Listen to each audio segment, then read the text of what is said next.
வணக்கம் நண்பா. Label episode 3 ஏற்கனவே லேபிளோட 1 and 2 எபிசோட நம்ம போஸ்ட் பண்ணிட்டோம். அது பார்க்கலனா மேல லிங்க் தரேன், கண்டிப்பா போய் பாத்துருங்க. டிஸ்கிரிப்ஷன்லயும் லிங்க் இருக்கும். இப்போ வாங்க எபிசோட் 3ல என்ன நடக்குது அப்படின்றத பாத்துருவோம். எபிசோட் 3 போன எபிசோடோட கடைசில ஒரு கொலை நடந்திருக்கும். அந்த கொலைக்கான விசாரணை தான் இப்ப கோர்ட்ல நடந்துகிட்டு இருக்கு. எடுத்து வாதாடுறது யாருன்னு பாத்தீங்கன்னா நம்ம ரங்கா சார் தான். ஸ்போர்ட்ஸ் மீட் முடிஞ்சிட்டு நின்னுகிட்டு இருந்தப்ப அவர் தான் இவங்க எல்லாரையும் கொல்ல பார்த்திருக்காங்க. ரிவனர் செல்ஃப் டிஃபென்ஸ்க்காக வேற வழி இல்லாம அவங்களை கொண்டிருக்காங்க. இதான் நடந்துச்சு அப்படின்னு சொன்னோம். எதிர்க்கட்சி வக்கீல் சும்மா இருக்காம ஏற்கனவே உங்க ரெண்டு பேரும் அவரை கொல்ல பார்த்திருக்காங்க. செல்ஃப் டிஃபென்ஸ் சொல்றது சும்மா பொய் தான் இவர் ஆனன்னு சொன்னோம். உங்க ரெண்டு பேரையும் ஜெயில புடிச்சு போட்டுறாங்க. இந்த ஜெயிலுக்கு உங்க ரெண்டு பேரும் போறாங்கன்னு பாத்தீங்கன்னா பங்க் சுரேஷ் இருக்க ஜெயிலுக்கு. சோ இவனை கொண்டா நம்ம பங்க் சுரேஷை பார்க்க முடியும், அவரோட லேபிளையும் நம்மளால சேர முடியும் தெரிஞ்சுதான் அவரை கொல்ல ட்ரை பண்ணிருப்பாங்க. எபிசோடோட கடைசியில அவரே வந்து சிக்கி இறந்துருவாரு. போலீஸும் பங்க் சுரேஷ்ட செங்குட்டுவன் லேபிள்ல உள்ள தமிழ் செல்வனை போட்டது இவனுங்க தான் அப்படின்னு இன்ட்ரோடியூஸ் பண்ணி வைக்கிறாரு. பங்க் சுரேஷும் ரொம்ப சந்தோஷப்பட்டு ரெண்டு பேரும் கேட்கிறாரு. ரெண்டு பேரும் அவங்கவுங்க பேரை சொல்லிட்டு போறாங்க. இப்ப அப்படியே நம்ம ஹீரோ வீட்டை காட்டுறாங்க. நம்ம ஹீரோ வீட்டுக்கு நம்ம ஹீரோயின் வந்திருக்காங்க. எதனாலன்னு பாத்தீங்கன்னா நேத்து நடந்த கலவரத்துல ஹீரோயினோட போன் விழுந்து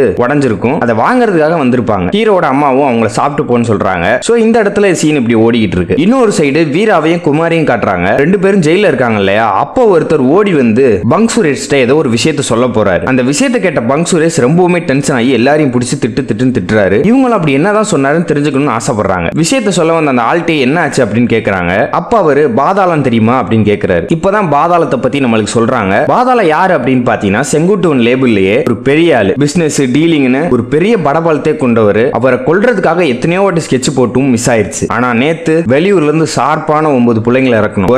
ஒரே ஆள் இருந்து எல்லாரையும் கொண்டுட்டான். அவனை கொல்ல போன யாரும் இப்ப உயிரோடவே இல்லை அப்படின்னு பாதாளத்தை பத்தி ஒரு சைடு சொல்றாரு. இவங்களும் பாதாள கதையை கேட்டுட்டு ஒரு சைடு பயப்படுறானுங்க. இன்னொரு சைடு நம்ம ஹீரோயின் நம்ம ஹீரோவை தேடி ஏதோ ஒரு பென்ட்ரைவ் கொடுக்க வராங்க. பென்ட்ரைவ்ல பார்த்தா தமிழ் செல்வன் கொல்ல வந்த வீடியோ இருக்கு. சோ இத கோர்ட்ல காமிச்சு செல்ஃப் டிஃபென்ஸ்க்காக தான் கொண்டோம் அப்படின்னு இந்த கேஸை ஸ்ட்ராங் ஆகி அவங்க ரெண்டு பேரும் வெளியே எடுத்துறாரு. உங்க ரெண்டு பேரும் ரிலீஸும் ஆயிடுறாங்க. ரிலீஸ் ஆனதுக்கு அப்புறம் அங்க பாத்தீங்கன்னா யாருமே வரல இவங்களை ரிசீவ் பண்றதுக்கு. அங்கேயே ஒரு சைடு சோகம் ஆயிடுறாங்க. பிரபாவும் கொஞ்ச நாள் வீட்டுல இருங்கடா அப்படின்னு சொல்லி அட்வைஸ் பண்ணி கூட்டு போயிடுறாரு. இன்னொரு சைடு நம்ம ஹீரோ அப்படியே அந்த கொலை பண்ணவனை தேட ஆரம்பிக்கிறாரு. 20 வருஷத்துக்கு முன்னாடி நடந்த கொலை. அந்த கொலை பண்ணவன் இப்ப எங்க இருக்கான் எப்படி இருக்கான்னு தெரியல. அவனை கண்டுபிடிச்சு ஒரு ஸ்டேட்மெண்ட் வாங்கணும். அதுக்காக தேடிக்கிட்டு இருக்கப்ப இவங்க ஃபுட்பால் டீமோட போட்டோ கிடைக்குது. அந்த டீம்ல கண்டிப்பா அந்த கோல்கீப்பர் இருப்பாரு. சோ அந்த கோல்கீப்பரோட சின்ன வயசு போட்டோ கிடைச்சிருச்சு. இதை வச்சு அவர் எப்படியாவது இப்ப கண்டுபிடிக்கணும். அதுக்காக போலீஸோட ஹெல்ப்புக்காக போறாரு. அங்க போய் சாரியும் கேட்கிறாரு. எதனாலன்னு பாத்தீங்கன்னா இந்த பசங்க எந்த தப்புக்கும் போக மாட்டாங்கன்னு சொல்லி கூட்டு போயிருப்பாரு. பட் இந்த பசங்க அவர் ஏரியாலே வச்சு கொன்றுவாங்க. அதனால சாரியும் கேட்டிருப்பாரு. அவங்க கொலை பண்ணதுக்கு நீங்க என்ன சார் பண்ணுவீங்கன்னு இவரும் மன்னிச்சிடுறாரு. சரி என்ன பார்க்க வந்த விஷயம் அப்படின்னு அப்பதான் இந்த விஷயத்தை எல்லாத்தையும் எடுத்து சொல்றாரு. அந்த டீமோட போட்டோவையும் கொடுத்துட்டு அந்த கோல்கி எப்படியாவது நீங்க தான் சார் கண்டுபிடிச்சு தரணும்னு அவரோட வேலையை அவர்கிட்ட ஒப்படைக்கிறாரு. இவரும் நான் எப்படியாவது பார்த்து வைக்கிறேன் சார் அப்படின்னு ஒரு நம்பிக்கை கொடுக்கிறாரு. இன்னொரு சைடு வீராவும் குமாரும் நல்லா சரக்கு அடிச்சுட்டு ஒயின் ஷாப்ல உட்கார்ந்துருக்கானுங்க. அப்ப அந்த வேலை செய்யற பையனை கூப்பிட்டு இன்னும் கொஞ்சம் சரக்கு கொண்டு வான்னு சொல்றான். அவனும் காசு கொடுங்க நான் கொண்டு வரேன்றான். அங்கேயே ஒரு பிரச்சனையும் கிளப்புறானுங்க. ஓனர் பார்த்துட்டு யாரா நீங்க அப்படின்னு கேட்டோனையும் பங்க் சுரேஷ் ஆள்கிட்டே காசு கேட்கறியா அப்படின்னு எகிறானுங்க. இதை பார்த்த உண்மையான பங்க் சுரேஷ் ஆளுங்க அங்க உட்கார்ந்துருப்பாங்க.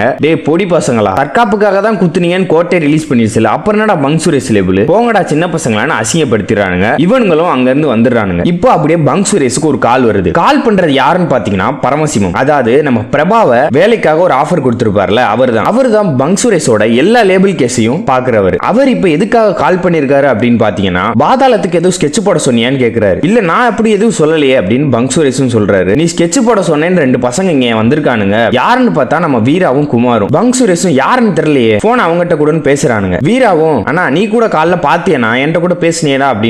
டே சின்ன பசங்களா, சரக்கு அடிச்சுட்டு போய் வீட்டுல போய் படுக்க மாட்டீங்களா, எதுக்குடா தேவையில்லாத வேலை பண்றீங்க அப்படின்னு திட்டுறாரு. ஒழுங்கா வீட்டுக்கு போங்கடான்னு அவங்களை போகவும் சொல்றாரு. ஆனா பரமசிவம் பாத்தீங்கன்னா இந்த வாட்டி என் கையில விட்டுரு, அவங்களை வச்சு நான் என்ன பண்ண முடியும் நான் பாத்துக்கிறேன் அப்படின்னு பரமசிவன் சொல்லிடுறாரு. டே பசங்களா, ஸ்கெட்ச் யார் வேணாலும் போடலாம், ஆனா அதை எக்ஸிக்யூட் பண்ணணும். அவனை கொல்றதுக்காக ஸ்கெட்ச் போட்ட இப்ப யாரும் உயிரோட இல்ல, கொஞ்சம் மிஸ் ஆனாலும் முழுங்கிடுவான். அவனை கொண்டுட்டு உயிரோட வாங்க, உங்களுக்கு பதிலா வேற ஒரு ஆள் அங்க சரண்டர் ஆயிருப்பான். உங்களும் அதை கேட்டுட்டு வேற ஆள்லாம் சரண்டர் ஆக கூடாது, நாங்க தான் உள்ள சரண்டர் ஆகணும், அப்படி சரண்டர் ஆனாதான் நாங்க பங்க் சுரேஷ் லேபிள் அப்படின்னு கெத்தா சொல்றானுங்க. இவங்களும் பாதாளத்தை கொல்றதுக்காக சரியா ஸ்கெட்ச் எல்லாம் போட்டுட்டு கூட ரெண்டு பசங்களையும் சேர்த்துக்கிறாங்க. இவங்க எப்படி கொல்ல போறான் அப்படின்ற மொத்த பிளானி போட்டுக்கிட்டு இருக்கப்ப அந்த ஏரியாக்கார பையன் வந்து அண்ணா நானும் சேர்ந்துக்கிறேன் சொல்லுவான். சோ இவனும் வாலி நகர் தான். வீரா அந்த தமிழ் செல்வத்தை கொல்றப்ப இவன் பார்த்திருப்பான். சோ அதை பார்த்ததுக்கு அப்புறம் லேபிள் ஆகணும் ஆசை இவனுக்கு வந்துரும். அதனால என்னையும் உங்க கூட சேர்த்துக்கங்கண்ணா அப்படின்னு சொல்லியிருப்பான். வீராவும் சரி ஓகே நம்ம சேர்த்துக்கலாம் அப்படின்னு சேர்த்துக்கிறான். சோ இப்ப அடுத்த நாள் பாத்தீங்கன்னா பாதாளம் எங்கேயோ வெளியே கிளம்பிக்கிட்டு இருக்கான். பாதாளம் கிளம்பினதுக்கு அப்புறம் அந்த சின்ன பையனை விட்டு பாதாள வீட்டுல பெட்ரோல் பாம்பை எரிய விடுறானுங்க. இந்த விஷயத்தை கேட்ட பாதாளம் மறுபடியும் வீட்டுக்கே திரும்பி வராரு. இதை பார்த்த பாதாள வைஃபும் முக்கியமா போகணுமா அப்படின்னு கேக்குறாங்க. இதெல்லாம் போக கூடாதுன்னு அவங்க இப்படி பண்றானுங்க. இங்கே ஆளை நிப்பாட்டி வச்சுட்டு போறேன் அப்படின்னு பாதியால் அங்கேயே விட்டு போயிடுறாரு. இன்னொரு சைடு நம்ம ஹீரோவும் பாத்தீங்கன்னா அந்த கோல்கியை தேடி